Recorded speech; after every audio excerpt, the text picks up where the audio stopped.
Well,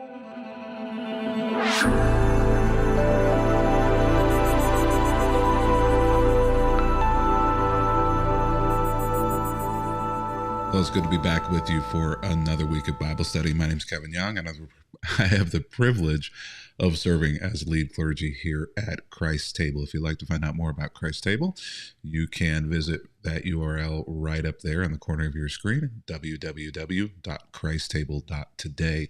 Would encourage you while you're there to sign up for our email list, and then also consider making a donation to Christ's Table if you find these Bible studies helpful. Now, speaking of the Bible study that we do regularly here, right now we are in the 6th week of a 6-week study on ancient paths, on spiritual disciplines that the early church utilized and that we can still utilize to help form our faith as well, in addition to, or I might even say in replacement of the Bible. Now, not that the Bible can be replaced necessarily, but if you find yourself in a difficult relationship, in an uneasy relationship with the Bible, there are other ways to grow spiritually in addition to the Bible. I mean, the early church didn't have the Bible for hundreds and hundreds of years, and they maintained a very vibrant and thriving faith, and you can too. And so if you'd like to be a part of this Bible study, go back and see the old Bible studies, any of those things. I shouldn't say the old ones, the ones that we've previously done as a part of this study. You can visit that URL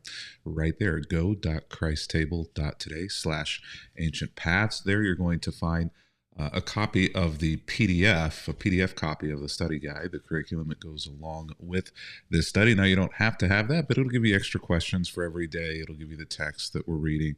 It will tell you, it has space for journaling there as well. And so we encourage you to go and do that. It's fun. I was looking over here and seeing people sign on and say good morning. And I love that, because when we're live, it's always fun to know that people are here live, even though I know a lot of folks join us by delay as well. There's one more thing that I want to tell you about, because we do these Bible studies regularly. Usually we take a couple of weeks off between Bible studies, but we are in the final stages of launching our next study.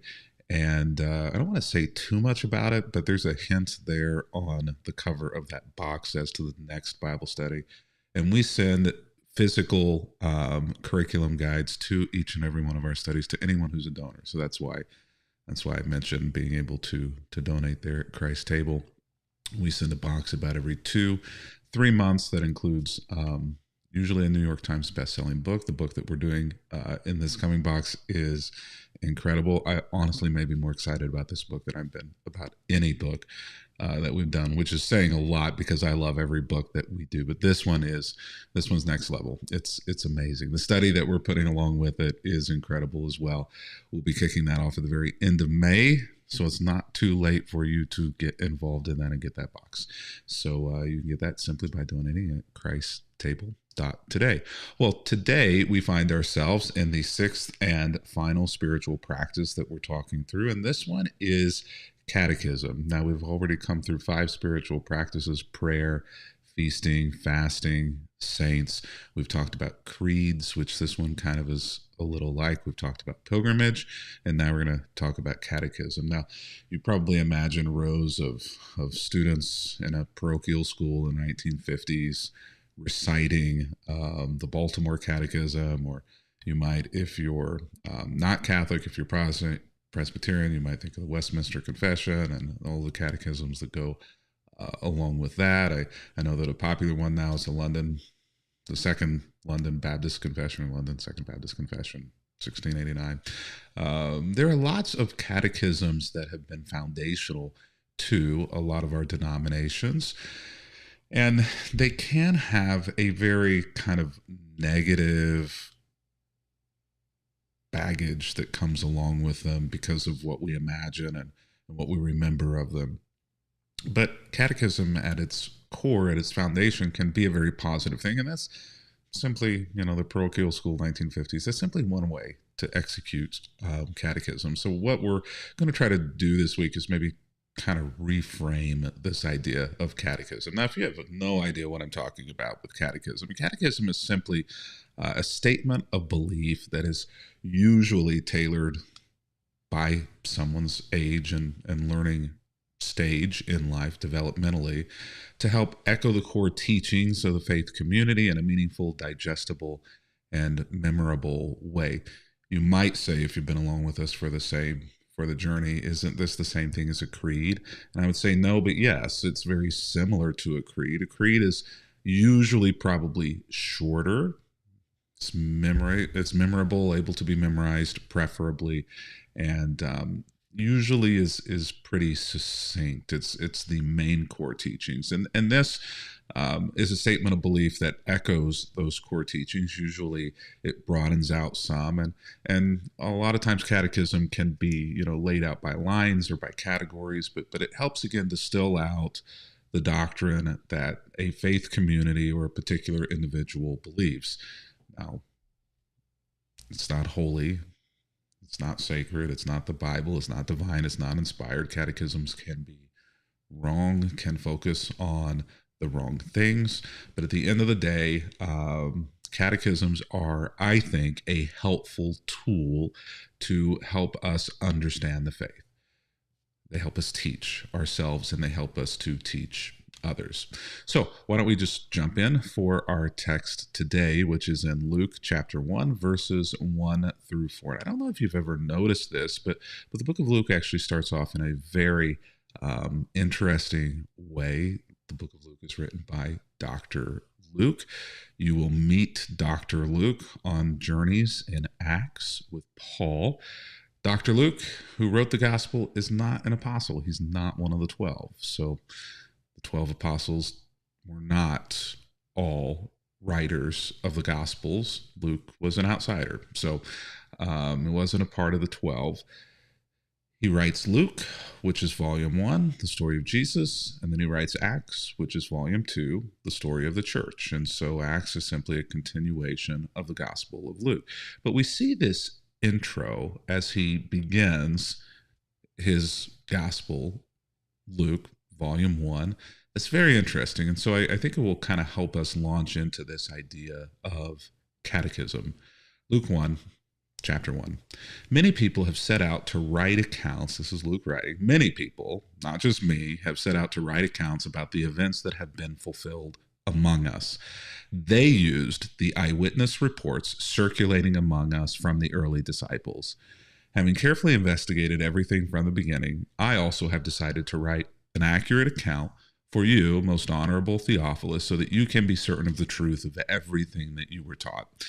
So Luke is kind of giving us an intro here, kind of a classic intro, body, conclusion, formal writing style. He's telling us what he's going to tell us and why he's compelled to tell it. Now, he indicates here that there were multiple accounts of the gospel circulating among those early disciples, and many of them were eyewitness accounts.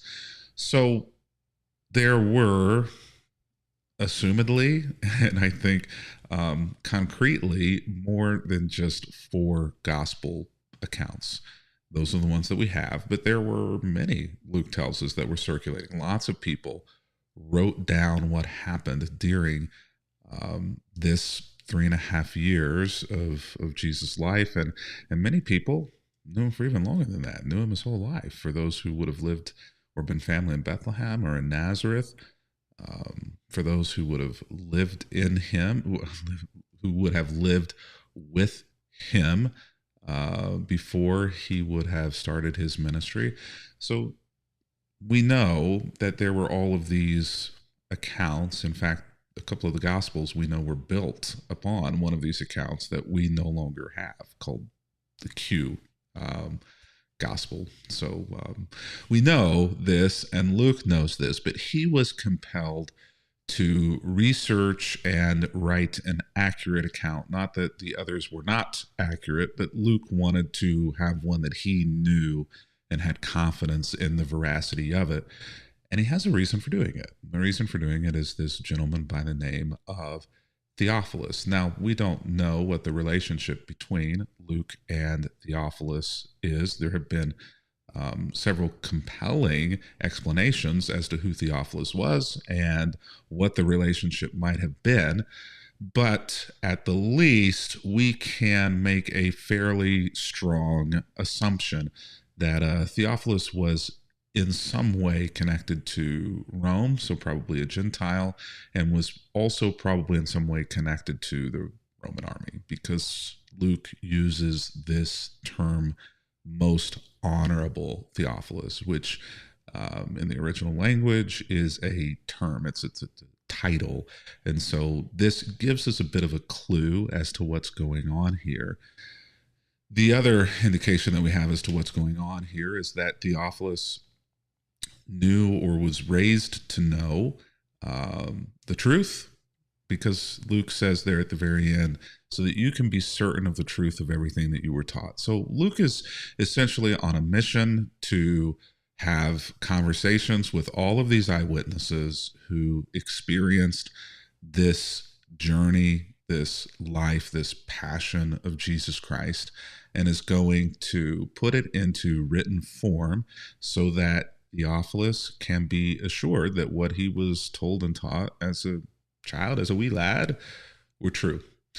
This is essentially what Luke is doing here. Luke is essentially building out a catechism in a way for Theophilus. He's taking all of the information that has been told, that has been said, that has been taught, and he is distilling it down into a very long form book. Most catechisms are not as long as the Gospel of Luke.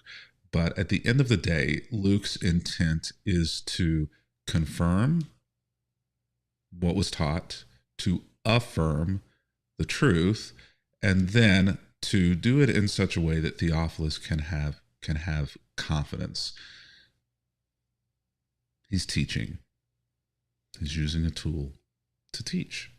And this is essentially what catechism is. Catechism is a tool that helps teach us about our faith. This is what Luke is doing. He's created a tool that's helping teach Theophilus about his faith. And this is what catechism is. It's simply creating a tool to help teach us about our faith. And teaching us about our faith is important. Having these tools is important. Being able to utilize these tools to help teach other people about the faith is important. Well, why is that important? And so this is kind of why we're starting here this week on catechism, talking about just the importance of teaching, of being able to have tools that communicate what we believe and why we believe it and what truth is. And the reason for that is because catechesis happens. Catechesis is simply a word that means to teach, to echo, essentially. So you're echoing something in a way that you hear it again. Catechism, oftentimes statements that are repeated, echoed, to be heard again and again and again, and that sinks in because you're hearing it more than once, you're hearing it the same thing, and so it gets into that sponge of the brain. But the truth of the matter is that, neurologists, people who work with the brain and who work with memory, let us know that we are always learning. Our brains are sponges. We are soaking things up wherever we are. And so we are always being taught. Things are always echoing into our minds and into our brains. Learning happens. Teaching happens. We can't turn it off. Our brain is always making connections, is always trying to make sense of the world around it, and then put that into the database so that it can be recalled to help make sense of future situations and future problems and future things that happen to us. And so essentially catechesis happens, learning happens. You can't turn that off. Teaching happens. The question is, though, I think for us, what are we being catechized by? We're all being catechized by something. If you spend most of your time watching Fox News or watching CNN, watching MSNBC, watching Newsmax, you are going to be catechized by those things. If you spend most of your time in sports, NFL draft just happened. Here where I am, college football is enormous in the Southeast. Kids play sports. Baseball is big. Lacrosse is big. Football is big. If you spend all of your time with your kids, with your phone, researching all the stats, all the scores, keeping up, you're being catechized by that. People who go to church every time the doors are open are being catechized or being baptized into that teaching, that way of thinking. And so where we spend our time, where we place ourselves, determines a lot of outcomes in our lives. Catechesis happens, not just in religious communities, but in any community, in any situation in which you place yourselves. And you are being catechized by something. What is that thing? Is it healthy? Is it helpful? Is it getting you to where you want to go? I might suggest that you can be catechized by multiple things, but I don't know that you can be catechized well by multiple things, or at least it's going to take a lot more time. So, where are you giving your intentionality to? Luke says to Theophilus, I want to give you a resource to help confirm and catechize you in an accurate retelling of what actually happened with this Jesus of Nazareth. And from there, assumedly, Theophilus will be able to do with that what he will. But the option was his because Luke catechized him into the truth. And from there, it was Theophilus's journey. And it's yours as well. And I'm glad that you are along with us for the journey this week as we continue on Ancient Paths. Tomorrow, we'll talk about catechesis a little bit more. And until that time,